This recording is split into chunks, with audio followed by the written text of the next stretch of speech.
I'm joined by Mitch Hahn, our NEAFL coach. Mitch, obviously a huge win over the Gold Coast on the weekend. How did the coaches see it?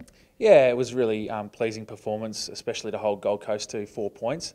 Unfortunately, they weren't as strongly listed as what we were. I think it was 11 versus 19, and a few of their development players with the Academy Series going on, they weren't quite as strong as what we were, and we had a really healthy list. So in all, it's a tough game to judge in terms of how well we actually played, considering the opposition weren't at full strength. But really pleased with the way that the guys went about it, and for us to have 39 tackles at half time with the dominance that we had in the game showed a real intent from our group in terms of their defensive actions. We did kick 24 behinds though. Was it quite a windy afternoon? Yeah, it was really tough conditions. It seemed to be really blustery at times. It seemed to be calm, and guys could kick a nice goal from 50 metres, and the next we'd miss some shots from 20 metres out. So it's something that we've got to work on, is making sure that we can still execute. I think we had 5 out in the fulls as well, and a couple that dropped short. So in all, we were disappointed with the way that we finished off in front of goal, but well pleased with the way that we defended. Who were the players that you really felt went to another level on the weekend?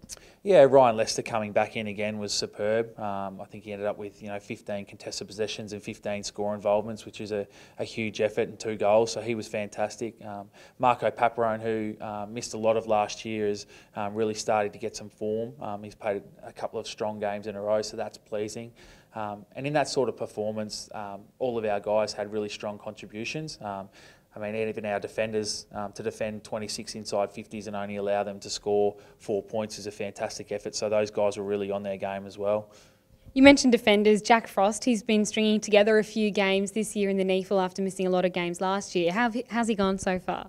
Yeah, it's great. He seems to be back to nearly where his best is. There's still a few things that we're working on for Jack, and he knows that those things that he's got to work on. But his ability to be able to help out teammates, to come over and kill a contest with a big spoil and play with real aggression and speed has certainly been a highlight of the last couple of weeks. I think him and Matty Eagles were a formidable combination down there as a defence, so opposition forwards wouldn't have liked coming up against those guys, but he led really well again on the weekend without Matty Eagles and got those guys around him to really buy into the defensive aspects that Paul Henriksen's been putting in place.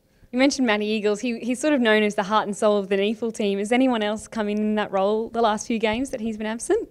I think what we've been able to do is even Big Oscar going up as well. Those 2 guys are a really big part of the footy club and our team, because they've played a lot of games there. But what we've been able to get back in terms of games experience, and those guys really buying into the program, Josh Walker's, Bastonaks, Bells, Beams, Corey Lyons, all those guys are really buying into what's required to play a selfless brand of footy. So we're really pleased with their attitude and commitment towards the game.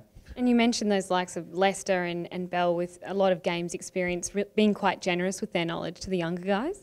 Yeah, they're certainly helping out our younger guys get better, and that's a big part of our development as well, and our program is to make sure that if guys have a lot of experience or some experience at AFL level, they're helping our younger players. And for an example, on the weekend, Josh Walker was able to help Connor Balladin, who played his best game for us on the weekend.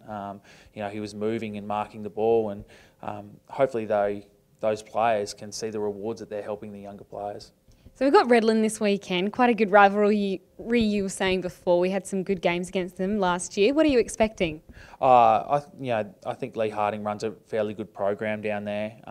Last year they kicked 100 points in both games that we played against them, and they beat us in one of those games. So I'd be expecting them to come out with a real fire and passion. They always seem to get themselves up for this game, and certainly we've got to be ready for that contest, especially early.